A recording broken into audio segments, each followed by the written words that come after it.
Brigadir Jenderal Kiai Haji Sam'un adalah salah satu sosok yang inspiratif yang patut menjadi tauladan. Selain sebagai pejuang yang menyebarkan ilmu agama, Kiai Haji Sam'un juga dikenal sebagai sosok yang mengangkat senjata melawan kolonial. Kiai Haji Sam'un lahir pada tanggal 5 April 1894 dari pasangan Haja Hajar dan Haji Alwian di Kampung Beji, Desa Bojonegara, Kecamatan Bojonegara, Kabupaten Serang. Haja Hajar adalah anak kandung dari Kiai Haji Wasid yang merupakan pemimpin perjuangan melawan pemerintah kolonial Belanda di Cilegon yang terkenal dengan peristiwa Geger Cilegon pada tahun 1888.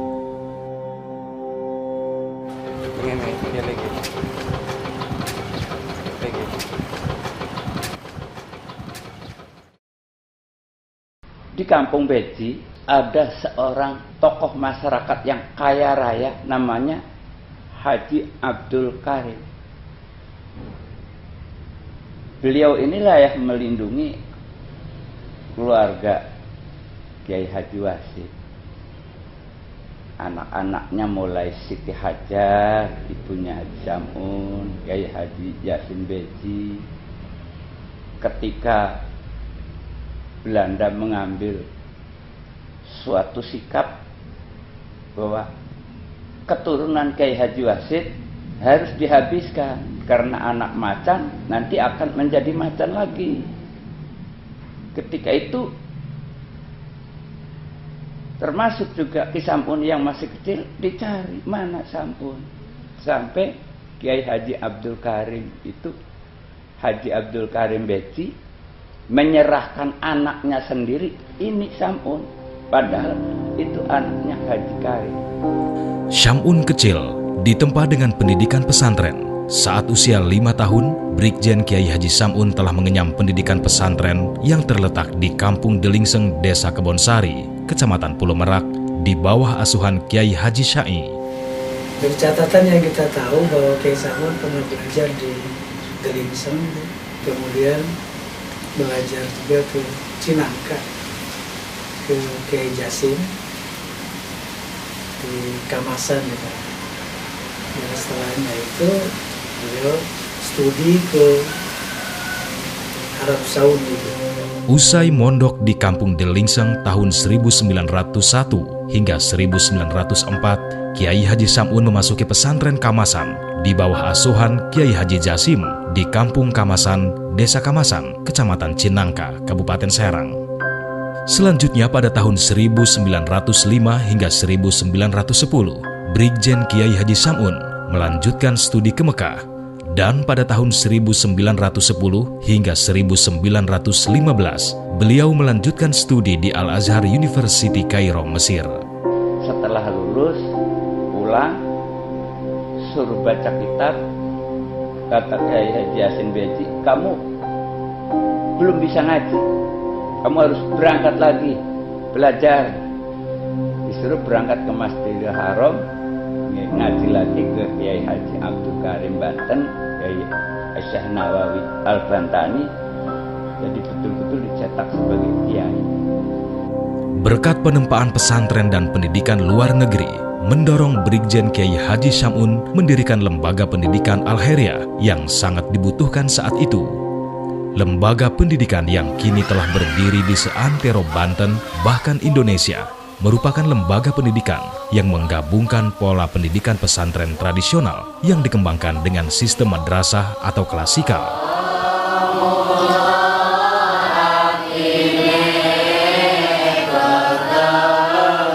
Dengan Al-Heria, Brigjen Kiai Haji Sam'un mampu menyebarkan wawasan dan pengetahuan yang ia dapatkan, bahkan menyebarkan virus perlawanan terhadap kolonial.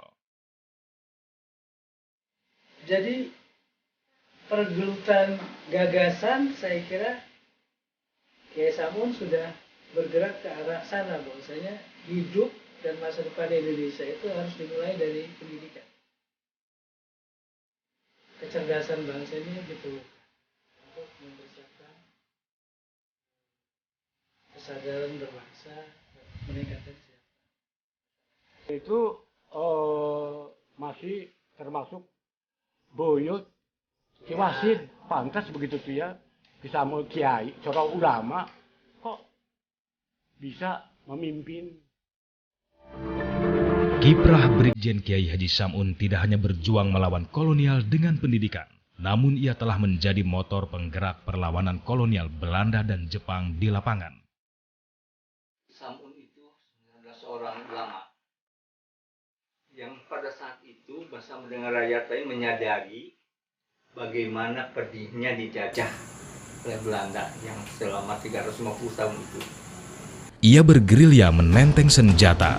Brigjen Kiai Haji Sam'un telah menjadi anggota pejuang tanah air atau PETA di masa penjajahan Jepang, kemudian menjadi tentara keamanan rakyat saat agresi militer kedua Belanda, serta menjadi Panglima Divisi 1 Banten dengan pangkat kolonel, merangkap menjadi Bupati Kabupaten Serang.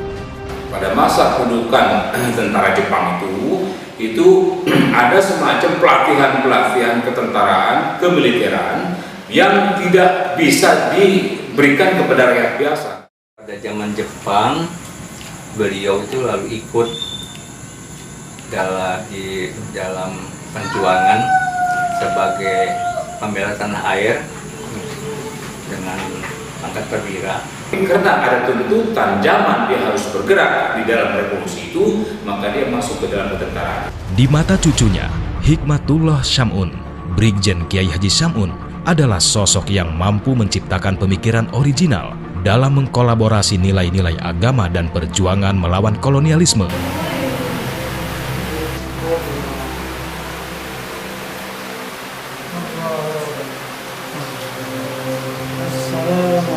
Menurut Ketua PB Al-Khairiyah ini, Brigjen Sam'un adalah sosok visioner yang memiliki kemampuan membaca masa depan.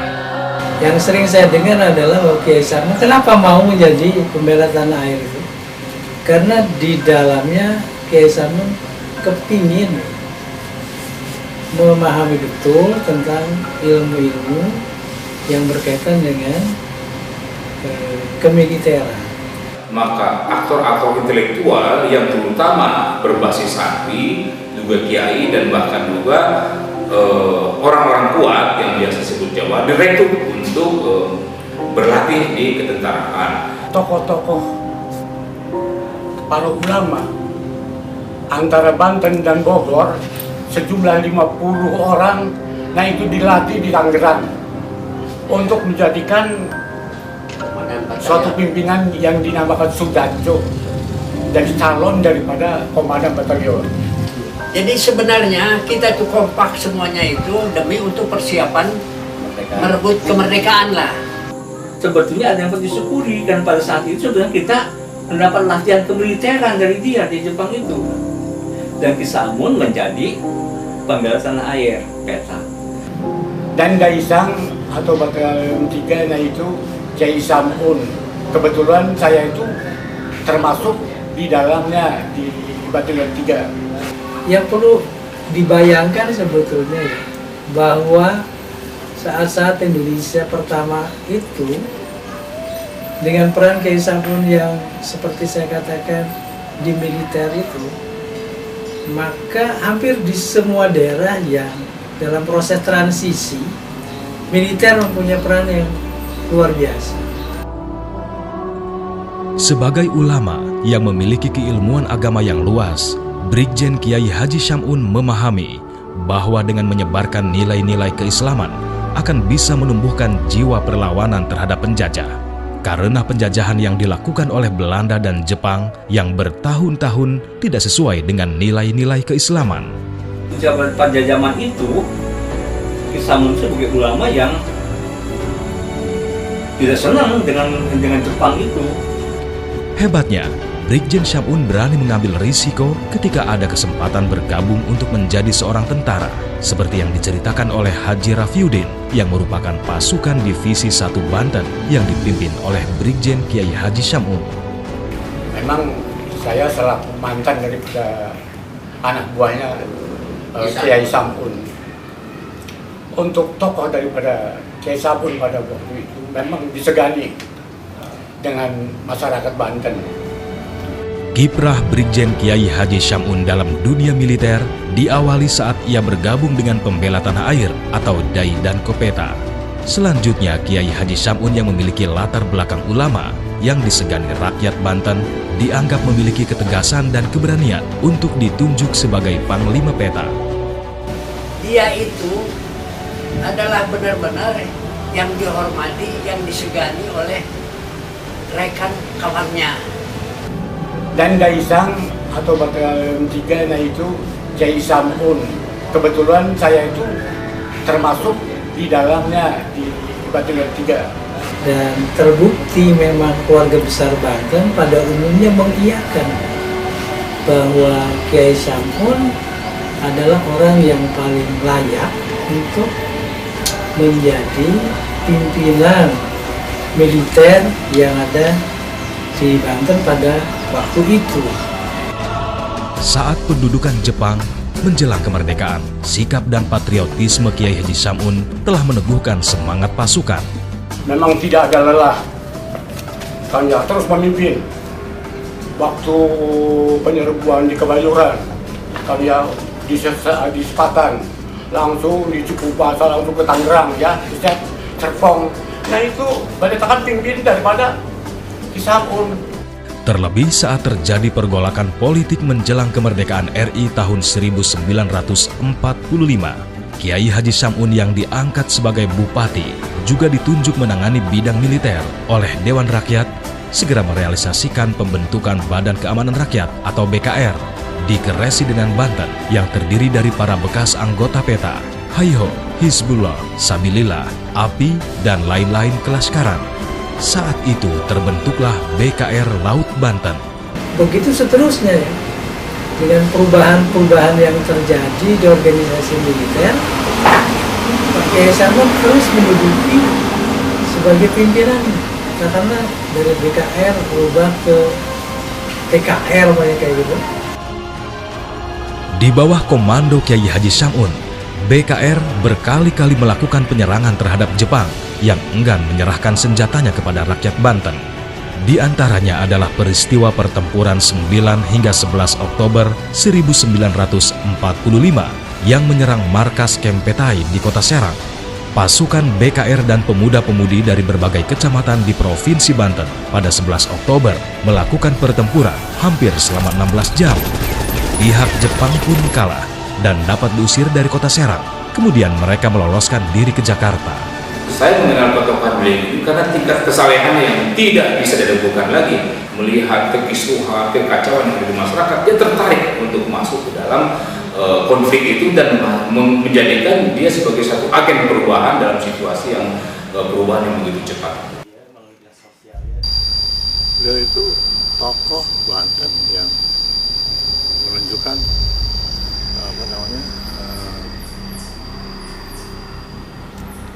kesadaran kejuangan yang sangat tinggi, lalu diaplikasikan dalam kehidupannya bermasyarakat, berbangsa dan bernegara. Kiai Haji Sam'un menurut Busro adalah orang Banten yang berjuang. Dan bukti bahwa beliau itu adalah berjuang di Banten sebagai orang Banten, tapi berjuang untuk Republik Indonesia. Bukan hanya untuk Banten, tapi beliau berjuang untuk Negara Kesatuan Republik Indonesia.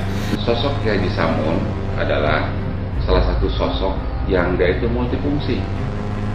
Tidak hanya sebagai ulama, tapi Kiai Haji Sam'un ini adalah seorang kepala daerah, kepala pemerintahan. Bahkan dia itu seorang TNI, Panglima Perang. Beliau itu bukan orang Banten secara pribadi, dia adalah orang Indonesia asal Banten. Ini harus kita pahami betul. Nah, saya ingin mengatakan bahwa beliau itu multi talenta. Ya kiai, ya intelektual, ya tentara, ya brigjen, purnawirawan.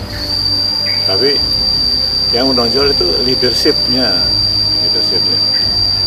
Bagaimana beliau bisa sangat merespons adanya proklamasi kemerdekaan. Puncak dari perjuangannya sebagai ulama adalah saat agresi Belanda di bawah Nika. Pada akhir 1948, tentara Belanda menguasai kembali Banten. Sebagai Panglima TKR, Brigjen Samun ditangkap oleh pasukan Belanda, kemudian berhasil lolos dan bergabung bersama pasukannya. Selanjutnya, Kiai Haji Samun melakukan perang gerilya bersama pemimpin-pemimpin lainnya. Dan tepat pada hari Senin jam 9.00 waktu Indonesia Barat, tanggal 28 Februari tahun 1949, Kiai Haji Samun meninggal dunia di tengah hutan Cacaban, Kampung Kamasan, Desa Kamasan, Kecamatan Cinangka, Kabupaten Serang. Samun itu benar-benar artinya memimpin sampai dia itu kena kecelakaan, kena poken ya. Jadi Belanda itu jahat, jadi membuat apa tuh racun kimia. Saya bertugas di daerah Tatakan kan ya, bila kita pun itu di daerah Anyar ya, di hutan Cacaban itu. Setelah itu kena penyakit poken kan ya, sampai meninggalnya. Dia lagi gini-gini, palang plok aja meninggal. Malahan saya hadir dari Tatakan di sana. Pada saat itu Brigjen Samun dikebumikan di pemakaman umum Kampung Kamasan, yang kemudian diabadikan menjadi Jalan Makam Kiai Haji Samun nomor 25 Cinangka, Kabupaten Serang, Banten.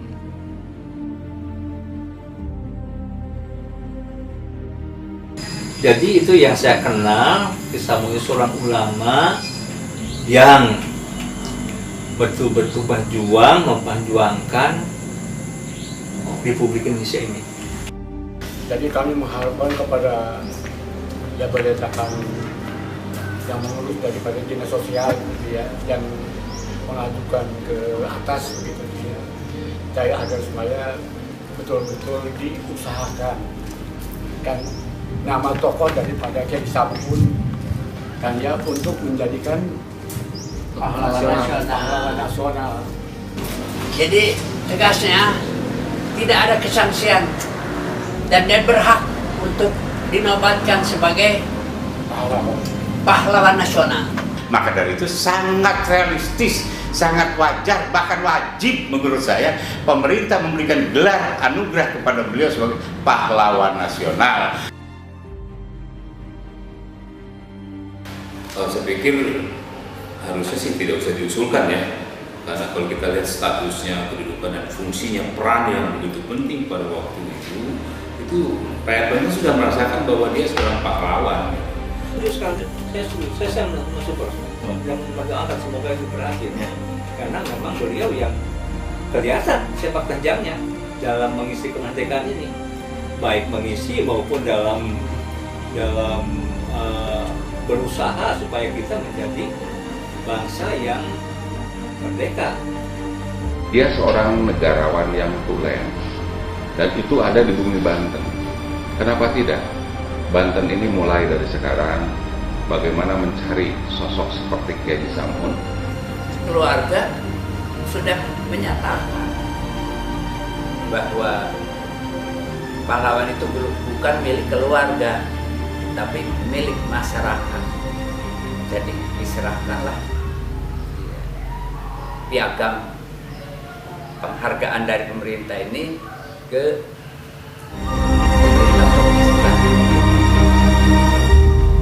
jadi untuk sikap selanjutnya, karena ini sangat wajar sebagai kehormatan pemerintah RI memberikan penghargaan kepada para pahlawannya. Bangsa yang besar adalah bangsa yang menghargai para pahlawannya, menghormati para pahlawan. Kami atas nama keluarga sangat memberikan apresiasi yang setinggi-tingginya kepada semua pihak yang menggagas, yang mengusulkan, yang menangani, yang mengelola usulan Kiai Samun sebagai pahlawan nasional.